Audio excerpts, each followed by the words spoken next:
হরে কৃষ্ণ, রাধে রাধে বন্ধুরা। 19শে জ্যৈষ্ঠ বাবা লোকনাথের মৃত্যুবার্ষিকী উপলক্ষে দেখো গোপাল সোনাদেরকে আজকে কি সুন্দর করে সাজিয়েছি। আর ভোগে ছিল আজকে আমিত্তি, রসগোল্লা, তালের শাঁস, জাম। আর আজকে কিন্তু আমি যাচ্ছি কচুয়াতে। আমি কখনো যাইনি এই জায়গাটাতে, আমি চাকলায় গেছি, কচুয়াতে যাইনি। তো আজকে আমি ফার্স্ট টাইম ভিজিট করব। তো আমি বেরিয়ে পড়েছিলাম একদম বিকেলে, রোদটা পড়েই আমি বেরিয়ে পড়েছিলাম। আর এত গরম বন্ধুরা, কি বলবো, এই রোদের মধ্যে বেরোনো তো মানে একদমই উচিত না। আর এই দিকটাতে দেখো কি সুন্দর আকাশটা লাগছে, বেশ মেঘ করে রয়েছে, মনে তো হচ্ছিল বৃষ্টি নামবেই। তো এরকম মেঘ করেই ছিল, বাট বৃষ্টি নামেনি। তো কোনো মতে এই যে পৌঁছালাম বাবা লোকনাথের এই কচুয়া ধামে চলে এসেছি। দেখো কত দোকান এখানে পরপর রয়েছে, রাস্তা জুড়ে দোকান রয়েছে। বাবা লোকনাথের সমস্ত জিনিসগুলোই কিন্তু এই দোকানেই পাওয়া যাবে। আর এই যে আমি এই ফার্স্ট টাইম আসলাম বাবা লোকনাথের এই ধামটাতে, খুবই সুন্দর মানে ভেতরটা। আর বাবা লোকনাথকে তো দর্শন করে ভীষণ ভালো লেগেছে। চারিদিকটা কিন্তু দারুণ করে সাজানো। আর যে কোনো ঠাকুরের ধামেই কিন্তু আমার যেতে ভীষণ ভালো লাগে। তো আমি সবসময় চেষ্টা করি ঠাকুরের দর্শন করার। তো এখানে কিন্তু পাঠ গান হচ্ছিল, বাবা লোকনাথের স্মরণ করেই গান হচ্ছিল। তো সবাই কিন্তু এখানে সব জড়ো হয়েছিল, সেটাই শুনছিল। আর এই যে একটা বাবা লোকনাথের মন্দির। আর সত্যি কথা বলতে আমি যেখানেই যাই না কেন বন্ধুরা, তোমাদের কি বলবো, গোপালের দর্শন আমি পাবোই পাবো। মানে এটা ভগবানেরই অশেষ কৃপা যে আমি তার দর্শন পাই।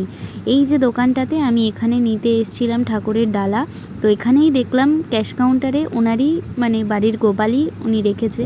তো এই যে গোপাল সোনা, আর দেখো এখানে ডালাটাও রেডি হয়েছে। কি যে মিষ্টি লাগছিল পুচকুটাকে, আমি ওকে তো মনে হচ্ছিল নিয়েই যাই সঙ্গে। আর এত সুন্দর করে সাজিয়েছে, মাথার মুকুটটা দেখে না দারুণ লেগেছে আমার। তো তারপরে কিন্তু আমি এখানে বেরিয়ে পড়েছিলাম ডালা নিয়ে পুজো দিতে। সত্যি কথা বলতে আমার নর্মালি ঘুরতে যাওয়ার, এদিক ওদিক ঘুরতে যাওয়ার থেকে না আমার মনে হয় যে এরকম ঠাকুরের তীর্থস্থানে গিয়ে ঘুরে আসা, মনটাকে শান্তি করা খুবই ভালো। তা আমি কিন্তু আজকে সেটার জন্যই চলে এসেছিলাম। আমার ভীষণই ভালো লেগেছে, বেশ মানে কি বলবো, শান্তি করে বাবা লোকনাথকে প্রণাম করে পুজো টুজো দিলাম, ভীষণই ভালো লেগেছে। আর এখানে সিস্টেমগুলো মানে ভালোই ছিল। তো তারপরে কিন্তু আমি এখানে দেখতে পাচ্ছ মালা পরিয়ে দিয়েছিলাম বাবাকে। আর এই যে আসল মন্দিরের বাবা লোকনাথ, কি অপূর্ব লাগছে না। তারপরে এখানে কিন্তু ধূপকাঠি রাখার আলাদা করে জায়গা রয়েছে, যেখানে কোনো রকমের কোনো অসুবিধা যাতে না হয়। তো খুবই এখানকার সিস্টেমগুলো দারুণ ছিল, দারুণ লেগেছে, সিস্টেমগুলো খুব ভালো করেছে এখানকার। তো এখানে কিন্তু আমি মোমবাতি জ্বালিয়ে তারপরে এখানে বাবাকে একটু, যেহেতু ভেতর থেকে ধূপ দেখানো যাবে না, তো আমি বাইরে থেকেই বাবাকে ধূপ দেখিয়ে দিলাম। আর আমি কিন্তু পুজো দেওয়ার পরে ওখানে বাবার সামনে কিন্তু একটা পদ্ম ফুল ছিল, আমি ঠাকুরমশাইয়ের কাছে চেয়েছিলাম, আমাকে কিন্তু ঠাকুরমশাই ফেরায়নি, আমাকে এই ফুলটা দিয়েছে। আমার ভীষণ ভালো লেগেছে। আর এখানে দোকানগুলোতে দেখছিলাম বাবা লোকনাথের সুন্দর সুন্দর মূর্তি রয়েছে, ভীষণ ভালো লাগছিল মূর্তিগুলো। তো আমি সেরকম কিছু কিনিনি, শুধু দেখছিলাম। ভেবেছিলাম এখানে যদি ওই মাটির শোয়া গোপাল পাই তো নিয়ে যাব। আমার অনেক দিন ধরে আমার বোন বলছিল যে দিদি একটা মাটির গোপাল দিস আমাকে। তো আমি খুঁজে বেড়াচ্ছি।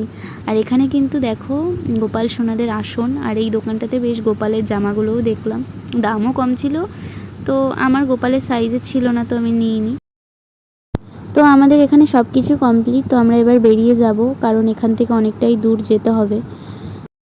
যেহেতু কালকে আমার একাদশী, ওই জন্য আজকে বাইরে বলতে আমি এই দোকানটা থেকে, এখানে নিরামিষ খাবার দাবার পাওয়া যায়, চৌমাথাতেই দোকানটা। তো এই দোকান থেকে আমি চাউমিন খেয়েছিলাম। এই দোকানটাতে সম্পূর্ণ তোমরা নিরামিষ খাবার দাবার পেয়ে যাবে, একবার এসে দেখো। তারপরে কিন্তু মধ্যমগ্রামে এসে আমি গোপালের কিছু জামা কিনেছিলাম, সেটার ভিডিও করা হয়নি, তো বাড়ি এসে সেটাই তোমাদেরকে দেখাচ্ছি। এগুলো কিন্তু আমি পুচকুদের জন্য কিনেছি, তো দেখে বেশ ভালোই লেগেছে। আর এই ছোট ছোট যে গোপালগুলো আছে তাদের জন্য হেয়ার নিয়ে এসেছি।